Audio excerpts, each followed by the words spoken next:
दोस्तों स्वागत है आप सबका मेरे इलेक्ट्रिकल फूड चैनल में। दोस्तों जैसा आप जानते हैं कि इलेक्ट्रिसिटी की खोज वर्ल्ड में एक चमत्कार से कम नहीं था। आज हम लोग डिस्कस करेंगे कि इलेक्ट्रिसिटी की खोज कैसे की गई। इलेक्ट्रिसिटी की खोज की गई तो वो एसी में थी या डीसी में थी प्रकृति में। अगर ये पहले डीसी में थी तो कन्वर्ट होकर एसी में कैसे आई। इसके अलावा हम देखेंगे कि एसी कैरेक्टरिस्टिक इक्वेशन के बारे में और समझेंगे कि भारत में स्टैंडर्ड वोल्टेज हमारा कितना रेटिंग का है। और हम थोड़ा उन हिस्सों को भी डिस्कस करेंगे जिसमें ट्रांसमिशन और डिस्ट्रीब्यूशन सिस्टम को भी बताया जा सकता है। तो बने रहिए वीडियो में अंत तक। आज हम लोग समझेंगे इलेक्ट्रिसिटी के बारे में। दोस्तों जैसा आप जानते हैं कि electricity is was never invented, it is discovered. और जिन्होंने इसको खोज किया था उनका नाम था बेंजामिन फ्रैंकलिन। ये शुरू से ही थोड़ा इन्वेंशन प्रकृति के थे। इन्होंने हमेशा ही त्वरित यानी कि इलेक्ट्रिसिटी और लाइटनिंग के साथ में रिलेशन खोजने का प्रयास किया था। दोस्तों जो बेसिक इसके इन्वेंशन यानी डिस्कवर करता खोजकर्ता माने जाते हैं वो बेंजामिन फ्रैंकलिन कहा जाते हैं। 1752 ईस्वी में इनका बहुत ही प्रसिद्ध एक एक्सपेरिमेंट काइट एंड की इन्होंने किया। दोस्तों जानते हैं कि काइट और की एक्सपेरिमेंट से उन्हें क्या रिजल्ट मिला। दोस्तों जैसे आप जानते हैं कि इलेक्ट्रिसिटी प्रकृति में विद्यमान होती है ऑलरेडी। ये प्राकृतिक चीज़ है, it is a natural property. ये प्रकृति में उपलब्ध होती है कई तरीकों में। जैसे हम एक एग्जांपल दे सकते हैं, ये त्वरित रूप के आकाशीय बिजली के रूप में उपलब्ध होती है। कुछ विशेष प्रकार की मछलियाँ होती हैं जिसमें कुछ को छूने पर टच करने पर हमें विद्युत आघात का झटका लगता है। इसके अलावा दोस्तों कुछ ऐसी वस्तुएं होती हैं जिन्हें आपस में टच करने पर रगड़ने पर विद्युत की उत्पत्ति होती है या फिर हमें अनुभव होता है कि this is electricity, effect of electricity. दोस्तों यही कुछ प्रयोग किया था बेंजामिन फ्रैंकलिन ने, जिन्होंने हमेशा से प्रयास किया था कि जब मौसम ख़राब होता है, स्टॉर्मी सीजन होता है यानी बरसात का मौसम होता है, तेज़ तूफान आते हैं, तो उन्होंने की और काइट का एक प्रयोग किया। प्रयोग में उन्होंने ये किया कि बरसात के घने मौसम में उन्होंने एक पतंग को आसमान में उड़ाया। उन्होंने उसे इतनी ऊंचाई पर उड़ाया कि पतंग की डोर और पतंग दोनों आसमान में जा करके टाइट हो जाए। उन्होंने अपने हाथ के पास एक जो उनका धागा था उसमें एक की यानी मेटल की बांध दी। अंततः जब उन्होंने उस मेटल की को जब टच किया आघात होने के विद्युत तड़ित आघात होने के बाद, तो उन्हें विद्युत का अनुभव हुआ। इससे उन्होंने अचंभित हो गए इस प्रयोग से, और यह प्रयोग एक ब्रह्मांड में नई विद्युत की उत्पत्ति लेके आ गई। लाखों वैज्ञानिकों ने इन्हें इस एक्सपेरिमेंट को अलग तरीके से देखा और इस पर उन्होंने अपने अपने वक्तव्य देने शुरू किए। दोस्तों जब इस पे उन्होंने और गहन अध्ययन किया तो उन्होंने पाया कि उनके इस प्रयोग से पहले भी प्राचीन समय में इलेक्ट्रिसिटी को अनुभव किया जा सका है। 600 ईसा पूर्व में अंबर और फर यानी कि बिल्ली की खाल को अंबर के साथ रगड़ने पे भी उन्होंने स्टैटिक इलेक्ट्रिसिटी को अनुभव किया था। ये किन्होंने किया था? प्राचीन एक यूनानी थे थेल्स, उन्होंने इसका अनुभव किया था। सबसे पहले इलेक्ट्रिसिटी की नींव उन्होंने यहीं पर रखी थी। उसके बाद 1600 बीसी यानी ईसा पूर्व में डॉक्टर विलियम गिलबर्ट, जो उस समय महारानी एलिजाबेथ, इंग्लैंड के एलिजाबेथ महारानी के डॉक्टर, घरेलू डॉक्टर हुआ करते थे, उन्होंने भी इस इलेक्ट्रिसिटी को अनुभव किया और इसका एक नामकरण किया। वो नाम था इलेक्ट्रिकस। और इसके बाद अंततः प्रायोगिक रूप से प्रैक्टिकली इलेक्ट्रिसिटी की 1831 ईस्वी में सर माइकल फैराडे के द्वारा खोज कर दी गया। उन्होंने इलेक्ट्रिक डायनेमो बना करके इसकी पुष्टि की। दोस्तों ये वही माइकल फैराडे थे जिन्होंने इलेक्ट्रोलिसिस का सिद्धांत दिया था। इलेक्ट्रोलिसिस यानी कि बैटरी के ऊपर जिन्होंने किया था, जिन्होंने दो सिद्धांत इन्होंने कुल दिया था। इनका दो फार्मूला था, एक M/Z/IT यानी कि एक इलेक्ट्रोड पर व्यक्तिगत पदार्थ की मात्रा उस पर प्रभावित चार्ज के बराबर होती है, और दूसरा इनका जो फार्मूला था यानी कि विद्युत रासायनिक तुल्यांक के समानुपाती जो चार्ज उस पर एकत्रित होता है भिन्न भिन्न इलेक्ट्रोडों पे, उसके वो समानुपाती होता है। बहरहाल हम आगे बढ़ते हैं कि इसी इलेक्ट्रिसिटी की खोज के प्रैक्टिकल इलेक्ट्रिसिटी खोज के बाद तुरंत एक नया थॉर्म आ गया, एक स्टॉर्म आ गया इलेक्ट्रिसिटी के युग में कि विश्व में पहली बार थॉमस एल्वा एडिसन, जिन्होंने 1878 ईस्वी में लाइट बल्ब की खोज कर दी, यानी इलेक्ट्रिसिटी को उन्होंने एक प्रकाश के बल्ब में कन्वर्ट कर दिया। इसके बाद दोस्तों 19वीं शताब्दी के प्रारंभ होते होते या फिर 18वीं शताब्दी के अंत होते होते इलेक्ट्रिसिटी का एक डीसी इलेक्ट्रिसिटी को एसी इलेक्ट्रिसिटी में चेंज कर दिया गया। और एक करने वाले व्यक्ति जो थे वो हम सब जानते हैं, निकोला टेस्ला थे। निकोला टेस्ला जी ने अल्टरनेटिंग करंट बना दिया। उसके अलावा उन्होंने इंडक्शन मोटर का 18वीं शताब्दी तक इन्वेंशन कर दिया था। दोस्तों जैसे हम जानते हैं कि निकोला टेस्ला वही हैं जो हम इलेक्ट्रिक मैग्नेटिक फील्ड डेंसिटी की जो यूनिट पढ़ते हैं टेस्ला, वो इन्हीं के नाम पे पड़ा है, निकोला टेस्ला, जिन्होंने अल्टरनेटिंग करंट को खोजा और इंडक्शन मोटर को उन्होंने इन्वेंट किया। दोस्तों सबसे पहले मैं बताना चाहता हूँ कि इलेक्ट्रिसिटी जो रिसर्च हुई थी वह डीसी रिसर्च हुई थी, खोज हुई थी, लेकिन उसको निकोला टेस्ला नामक के वैज्ञानिक ने एसी में कन्वर्ट कर दिया। हालांकि लोगों का कुछ मत है कि एसी जो था वह डीसी के कंपेरिजन में ज़्यादा खतरनाक था, लोगों ने इसकी अफवाह उड़ाने का प्रयास की, लेकिन दोस्तों रियलिटी ये है कि DC is more dangerous than AC, because कि डीसी जो होती है वो ज़्यादा कॉस्टली होती है और ये इसमें लॉसेस ज़्यादा होते हैं। इसमें ट्रांसमिशन सिस्टम जो होता है काफ़ी लूज़ होता है, ट्रांसमिट जिसको हम बहुत कम डिस्टेंस तक कर पाते हैं।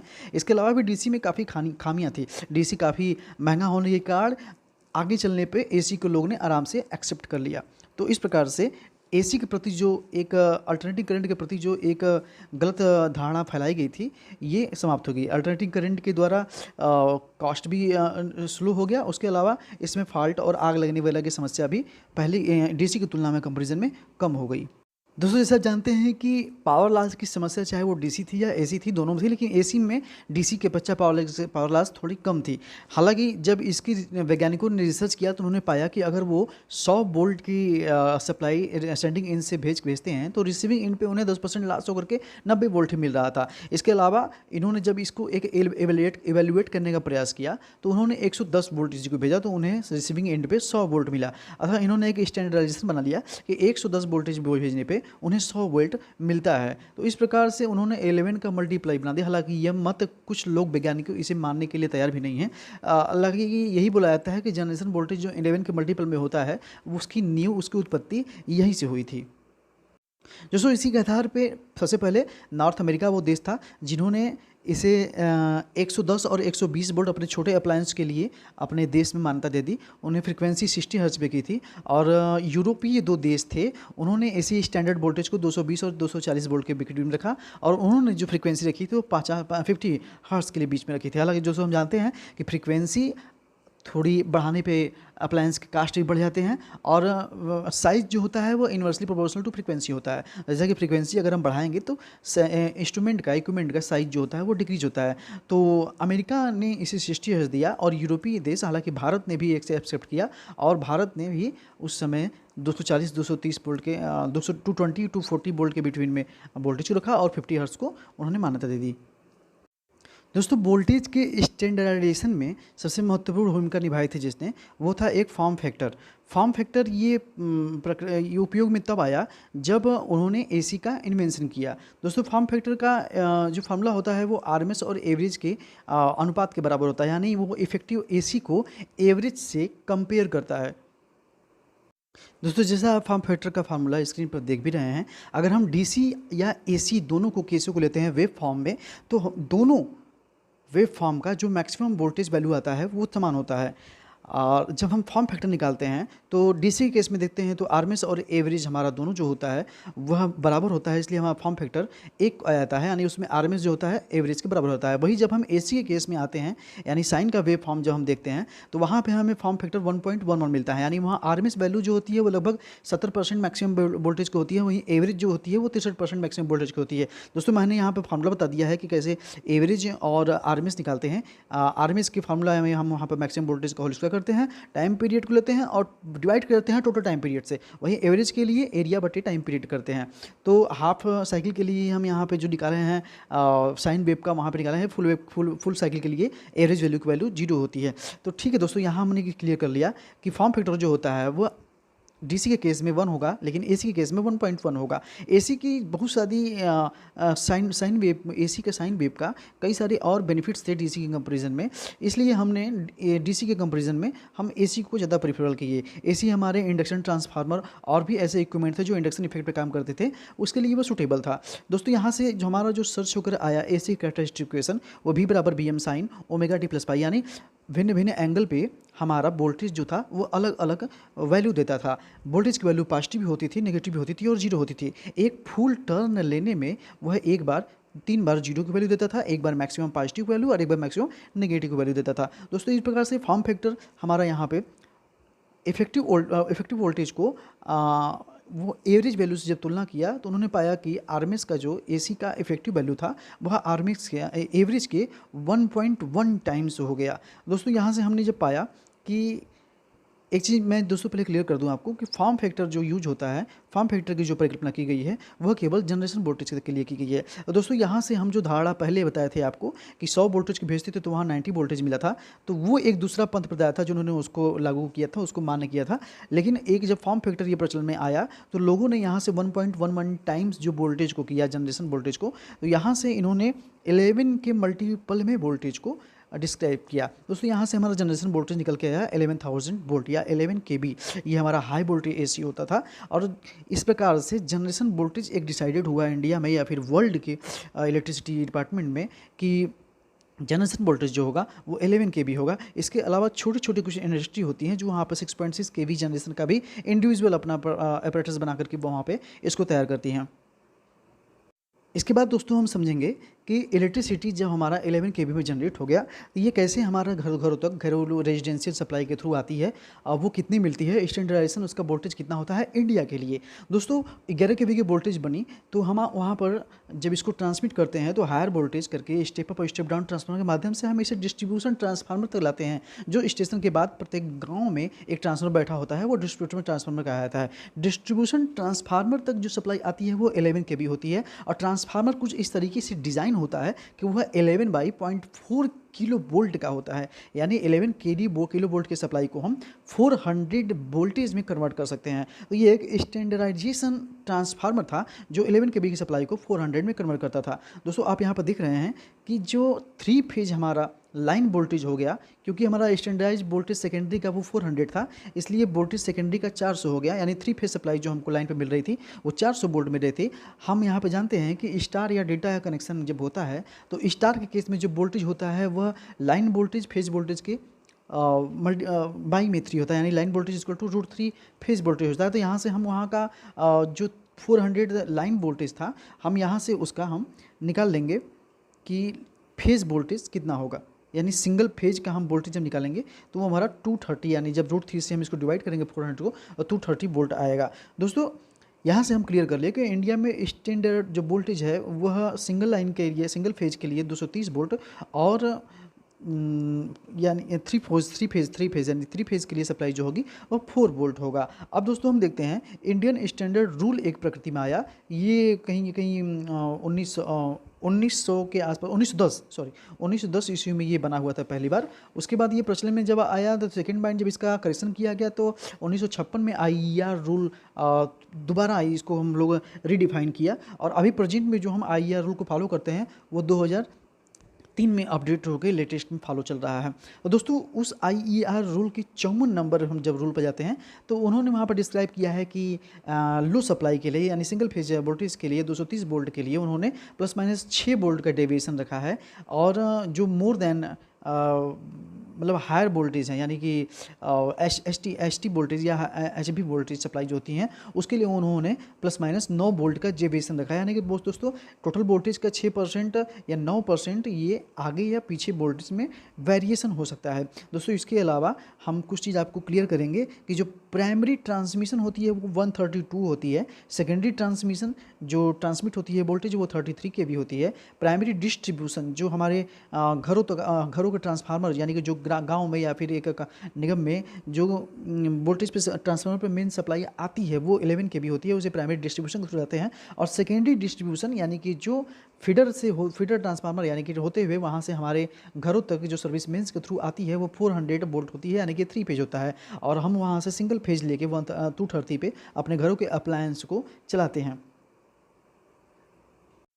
दोस्तों जो मैक्सिमम HVAC ट्रांसमिशन वोल्टेज वो इंडिया में है वो इसके पहले अभी 400 वोल्टेज जनरेट हो रहा था, ट्रांसमिट हो रहा था, वो तो हमारा NTPC से हो रहा था, नेशनल बिंद्रनगर थर्मल पावर प्लांट से। लेकिन अभी जो प्रेजेंट में वो 765 kV पे ट्रांसमिट मैक्सिमम इंडिया में हो रहा है। इसके अलावा दोस्तों मैं एक चीज़ आपको क्लियर करूँ, भारत में जो इलेक्ट्रिक एनर्जी है वो 388 गीगावाट तक हम लोगों ने उपलब्ध कर इंस्टॉल कर दिया है। इंस्टॉल कैपेसिटी हमारे पास जो अभी है 388 गीगावाट, लगभग 3 लाख मेगावाट के बराबर है। और दोस्तों गवर्नमेंट ऑफ इंडिया का एक टारगेट सेट किया है उन्होंने 2022 तक कि 131 गीगावाट उन्होंने टिल 2022 तक वो गेन कर लेंगे। हालांकि इसको गेन करने का उन्होंने मैक्सिमम जो पोर्शन रखा है वो रिन्यूएबल सोर्स से रखा है। इसके पहले जो 388 गीगावाट या 3 लाख मेगावाट उन्होंने अर्जित किया था वह रिन्यूएबल और नॉन रिन्यूएबल सोर्स दोनों से किया था। उसमें से जो मैक्सिमम यानी 60% से ऊपर जो पार्ट था वो फोसाइल फ्यूल थे, यानी फोसाइल एनर्जी थी, यानी नॉन रिन्यूएबल एनर्जी के सोर्स थे, जिसमें जैसे नेचुरल गैस आती है, कोल आती है, ये चीज़ें आती है। और रिन्यूएबल सोर्स होती है ये जो जिसे हम लोग अभी हम लोग 2022 में जो हम प्राप्त करेंगे 131 गीगावाट, उसमें इसका मेजर प्रोडक्शन होगा। तो भाई दोस्तों रिन्यूएबल सोर्स जो होता है वो पॉल्यूशन लेस होता है, और जनरली इसमें हम बायोमास का यूज़ करते हैं, हाइड्रोलिक पावर का यूज़ करते हैं, जीरो थर्मल पावर का यूज़ करते हैं, विंड एनर्जी का यूज़ करते हैं। इस तरीके से हम एक अच्छे खासे 131 गीगावाट को इसमें ऐड करके 388 प्लस 131 गीगावाट टोटल हम लोग एनर्जी प्राप्त कर लेंगे। दोस्तों अगर हम कंपेरिजन करें अमेरिका से, तो इंडिया का जो इंस्टॉल इलेक्ट्रिक कैपेसिटी है वो अमेरिका से लगभग 4 गुना कम है। हम अमेरिका में अभी हम लोगों ने प्रेजेंट टाइम में देखा तो उनका जो इंस्टॉल कैपेसिटी है लगभग 12 लाख मेगावाट के आसपास है। इंडिया का 3 लाख मेगावाट है और उनका 12 लाख मेगावाट है। दोस्तों आज हम लोगों ने वीडियो में समझा कि इलेक्ट्रिसिटी क्या है, इलेक्ट्रिसिटी कैसे जनरेट हुई, इलेक्ट्रिसिटी कैसे ट्रांसमिट होती है, कैसे डिस्ट्रीब्यूट होती है, इसके अलावा इलेक्ट्रिसिटी का कैरेक्टरिस्टिक इक्वेशन कैसे निकल के आया। उसके बाद हमने समझा कि वोल्टेज का स्टैंडर्डाइजेशन कैसा हुआ। दोस्तों सबसे पहले एक चीज़ मैं आपको और क्लियर कर दूं कि जो वोल्टेज सबसे पहले क्रिएट हुआ था, जो जनरेट हुआ था या जो इन्वेंट हुआ था वो डीसी वोल्टेज थी। दोस्तों डीसी वोल्टेज का प्रमाण सबसे अच्छा मिलता है आकाशीय बिजली में। आकाशीय बिजली यानी जो त्वरित आघात होती है बादलों के संघनन से या फिर प्रेसिपिटेशन या कंडेंसेशन के थ्रू जो होता है, उन लोगों में बादलों में जब आपसी टकराव होता है तो वहाँ पे एक प्रकार की बिजली निकलती है। वो बिजली आयनों के द्वारा उत्पन्न होती है, यानी बादल के ऊपर हम लोगों ने पॉजिटिव चार्ज माना और बादल के नीचे नेगेटिव चार्ज माना। जब वो आपस में एक दूसरे से टकराते हैं तो अथाह बहुत हायर मात्रा में वोल्टेज यानी करंट का उत्पत्ति होती है। ये मिनिमम रजिस्टेंस के थ्रू होने की वजह से, यानी पृथ्वी का रजिस्टेंस हम लोगों ने 0 माना है तो एज्यूम किया है, तो ये ग्राउंड की तरफ तेज़ी से आती है। तो दोस्तों एक चीज़ मैं आपको और क्लियर कर दूं कि इन चीज़ों से बचने के लिए, यानी त्वरित आघात से बचने के लिए हम अपने क्या कहते हैं कि विद्युत अप्लायंस को बचाने के लिए, बड़े बड़े सब स्टेशनों को बचाने के लिए हम वहाँ पे तरह तरह के अप्लायंसेस लगाते हैं, जैसे सर्ज डाइवर्टर होता है, लाइटिंग अरेस्टर होता है। सर्ज डाइवर्टर जो होता है दोस्तों उसी को लाइटिंग अरेस्टर करते हैं। जैसे ट्रांसफार्मर के आगे और पीछे हम दोनों तरफ एलए लगाते हैं, सर्ज डाइवर्टर लगाते हैं, लाइटिंग अरेस्टर लगाते हैं।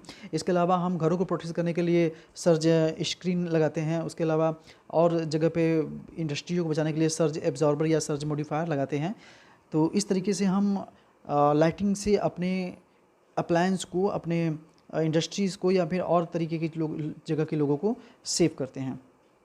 तो दोस्तों आज की वीडियो हम यहीं पे समाप्त करते हैं। आशा है आपको ये वीडियो समझ में आया होगा, अच्छी खासी जानकारी इसमें मिली होगी। आगे भी नई जानकारी के बारे में, इलेक्ट्रिसिटी के बारे में जानकारी लेकर के हम नई चीज़ें आपको बताएंगे और आगे वीडियो में आपको और अच्छी चीज़ें देने का प्रयास करेंगे। आज का वीडियो हम यहीं समाप्त करते हैं, मिलते हैं नेक्स्ट वीडियो में। जय हिंद, वंदे मातरम।